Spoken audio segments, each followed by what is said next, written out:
Alors on est sur l'école élémentaire de la Blancarde à Marseille, école qui accueille donc la première unité d'enseignement élémentaire autiste de la région PACA, ouverte en septembre 2019 et qui a pour particularité donc de favoriser l'inclusion à l'école des enfants à troubles du spectre autistique. L'idée, c'est qu'effectivement, on puisse dans tous les temps en fait, de l'école accompagner sur l'ensemble de la semaine les enfants à une plus grande inclusion possible. Je dirais que la première perspective de cette unité, c'est effectivement de favoriser le vivre ensemble à l'école. Alors avant le dispositif, on avait toujours une certaine angoisse à chaque rentrée scolaire parce qu'on ne savait pas dans quelle classe il allait être. On ne savait pas s'il aurait une AVS, donc ça c'était vraiment la question chaque année. Chaque rentrée, il fallait appeler l'académie, il fallait se déplacer. C'est le problème majeur pour tous les parents parce que s'il n'y a pas d'accompagnement, on sait que l'école n'acceptera pas l'enfant. Et s'il n'y a pas d'AVS, on retournait à la maison. Je savais que mon fils était écarté de la classe au moindre comportement inadapté. Là, il est à l'école à temps plein, donc ça change tout. Pour les parents, surtout pour ceux qui veulent reprendre une activité.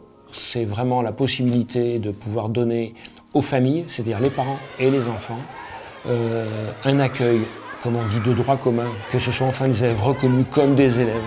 On a travaillé ensemble dans la mairie pour tout l'aspect travaux, etc., de manière à faire en sorte que cet accueil soit fait dans les meilleures conditions possibles.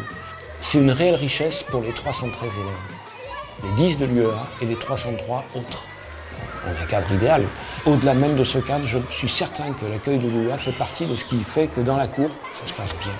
Cette unité, l'unité d'enseignement élémentaire autiste est une unité de l'école. Les enfants sont sur le logiciel de l'école, ils sont inscrits. Les parents d'élèves sont des votants de l'école, sont des parents d'élèves de l'école. Ils participent à la coopérative, ils participent à la vie de l'école. Et leurs enfants sont dans la cour tous les jours et participent à la vie de l'école de la même manière. L'inclusion, ce n'est pas que le moment de classe. C'est tout cet ensemble de choses. L'inclusion, c'est quoi? L'inclusion, c'est d'accueillir un enfant, c'est de faire en sorte qu'il soit élève, c'est de faire en sorte qu'il ait le même matériel que les autres, les mêmes cahiers, les mêmes manuels, les mêmes outils.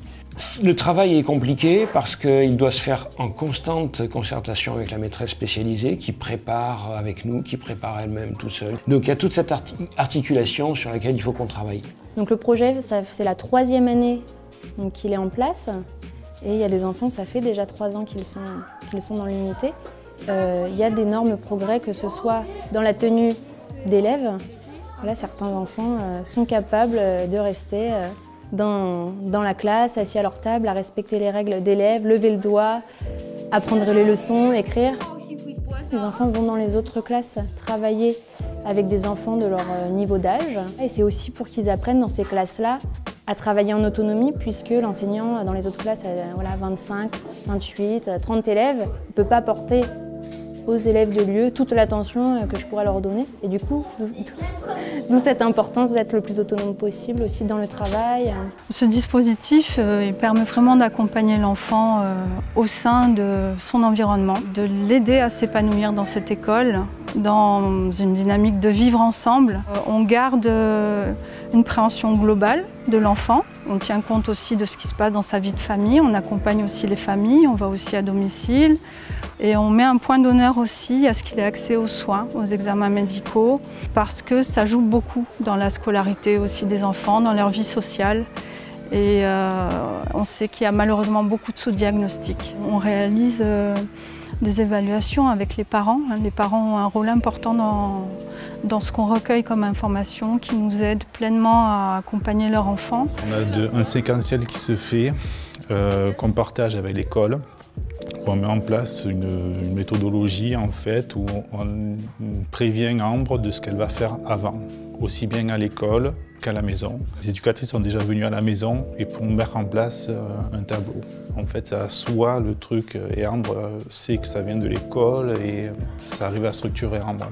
La mise en place des pictogrammes a fait beaucoup et permet de rassurer Ambre aussi. On sait que la dimension sensorielle joue beaucoup dans leur comportement social, dans leurs apprentissages.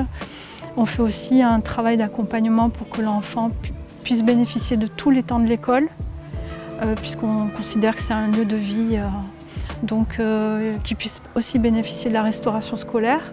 Donc on propose un accompagnement auprès des familles et sur site au sein de l'école pour aider l'enfant à diversifier son alimentation.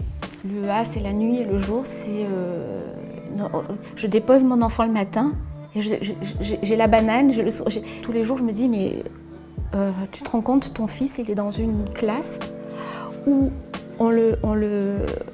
déjà on va lui faire des inclusions, chose qui était absolument impossible pour lui avant. Il y a tout un tas de choses qui ont évolué chez lui, mais quelque chose de tout simple, il me dit au revoir le matin. Avant, il rentrait et il ne se retournait plus. Même si je l'appelais, je disais au revoir Stanislas, etc., il ne m'entendait plus. Là, il se tourne vers moi, il dit au revoir maman.